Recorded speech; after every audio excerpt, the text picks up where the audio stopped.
Para quem quer construir uma marca premium, o ponto de partida é um só: uma mudança de mentalidade. Vamos mergulhar aqui na filosofia do método Operação Premium para entender como essa virada de chave é o primeiro e talvez o mais importante passo para ter um negócio de alto valor. Essa jornada toda começa com uma pergunta bem direta. A rotina do dia a dia é basicamente apagar incêndios? Para muitos donos e donas de negócio, a resposta para essa pergunta, infelizmente, define um ciclo de sobrevivência e não de crescimento. E essa rotina, essa coisa de viver reagindo o tempo todo, tem nome. A gente chama de armadilha do bombeiro. Vamos entender direitinho por que viver apagando incêndio atrás de incêndio é uma realidade que, no fim das contas, é insustentável. Mas afinal, o que esse modo apaga incêndios? Pensa assim, é viver em um estado de reação constante, sabe? Resolvendo só o que é urgente. É aquela sensação de que a empresa só anda, só funciona se o dono estiver ali presente, resolvendo cada pepino. É como se a pessoa fosse o único pulmão do negócio.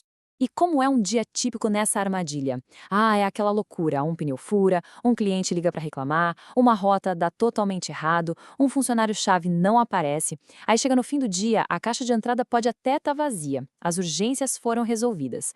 Mas fica aquela sensação amarga de que nada foi construído para o futuro. Foi pura reação, zero progresso. E essa rotina frenética leva a uma pergunta que é ainda mais desconfortável. Será que a pessoa está de fato construindo um negócio? Ou ela simplesmente comprou para si mesma o emprego mais difícil do mundo? Aquele que se é o primeiro a chegar e, claro, o último a sair. Mas calma, tem uma saída. E ela começa com uma mudança profunda de identidade. É a hora de deixar de ser o soldado ali na linha de frente e passar a ser o general, aquele que comanda a estratégia por trás de tudo. E a diferença entre essas duas mentalidades é gritante. De um lado, o soldado é reativo, está focado no como fazer as coisas e tem orgulho da própria força bruta. Ele opera o negócio no dia a dia. Já do outro lado, o general é proativo. O foco dele está no porquê e no para onde a empresa vai. O orgulho do general não está na força, está na inteligência do sistema que ele cria. Ele não opera, ele gerencia o negócio. Tem uma citação que resume a essência do estrategista de um jeito perfeito. É aquele que vê além do horizonte, que decide antes do caos.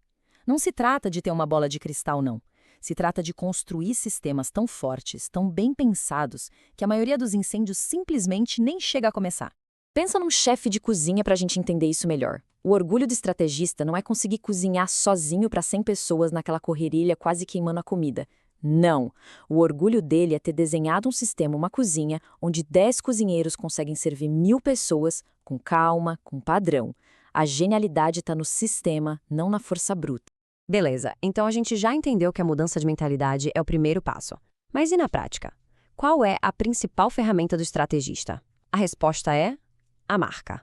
É a marca que funciona como um escudo, sabe? Protegendo o negócio daquela guerra de preços e elevando tudo para um outro patamar.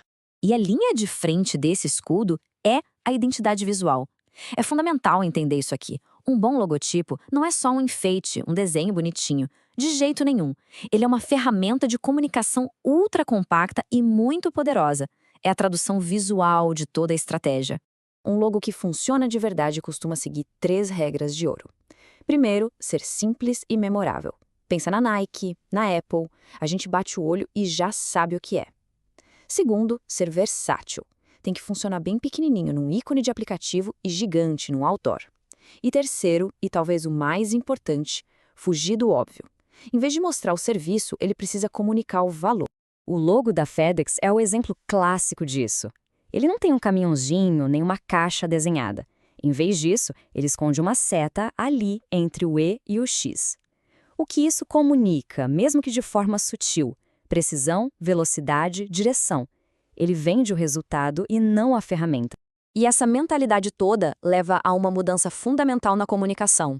Em vez de focar no preço e falar o que eu faço, tipo, faço entrega de moto, a mensagem passa a ser baseada em valor, focando em o que eu resolvo.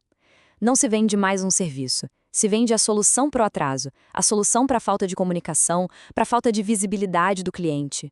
Isso, gente, muda completamente o tipo de cliente que se atrai.